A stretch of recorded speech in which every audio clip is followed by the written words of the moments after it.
Merci beaucoup Laurent pour ces explications. Je vous le disais en titre, après les pluies diluviennes qui ont touché notre région, l'heure est au bilan dans de nombreuses communes sinistrées. À Émargues, dans le Gard, les résidents d'un camping n'ont pas encore pu rejoindre leurs habitations. Jean-Philippe Faure et Juliette Merck. 48 heures après les pluies diluviennes qui se sont abattues dans le Gard, les stigmates sont encore bien visibles sur la commune d'Émargues, comme dans ce camping Le Bellevue, où les résidents, encore sous le choc, s'apprêtaient à passer leur seconde nuit hier soir sur des lits de fortune, comme Anne-Lise, 63 ans, sous assistance respiratoire. Cette nuit, on va coucher ici et après, qu'est-ce qu'on va faire?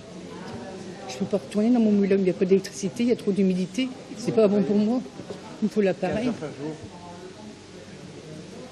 Je vais faire quoi? Toute ma vie, elle est là et pourtant, elle s'en va d'un coup. Mes souvenirs, tout s'en va et j'ai pas récupéré encore mes petits chats. Et ça me fait mal. J'avais tout refait. On vient de tout finir les travaux. On les a finis hier midi. Voilà, c'est comme ça, c'est la vie. Dans l'urgence, lundi en fin d'après-midi, ce sont une soixantaine de personnes qui ont dû être évacuées par minibus jusqu'au foyer rural de la commune. Si certains d'entre eux, des touristes, ont pu regagner leur domicile, d'autres, les résidents permanents, se retrouvent toujours sans solution. On va le gérer encore ce soir, il y aura un peu moins de monde. Mais voilà, pour une deuxième nuit, on va le gérer. Mais moi, voilà, si je peux me permettre, j'en appelle aussi au préfet du Gard aussi pour qu'il nous aide. On a une vingtaine de familles qu'on ne sait pas où on va reloger dans le temps. Donc ça, c'est inquiétant.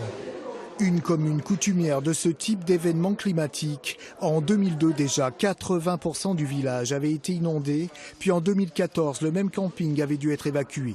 Aujourd'hui, un plan d'aménagement et de prévention des inondations est en cours.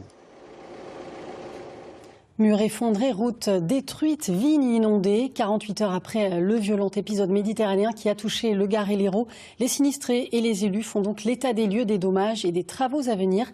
Les détails sont à lire sur le site internet de France 3 Occitanie. C'est une des conséquences des évacuations d'eau pluviale mal gérées. Depuis un an, une famille d'apiculteurs a lancé une bataille juridique avec un promoteur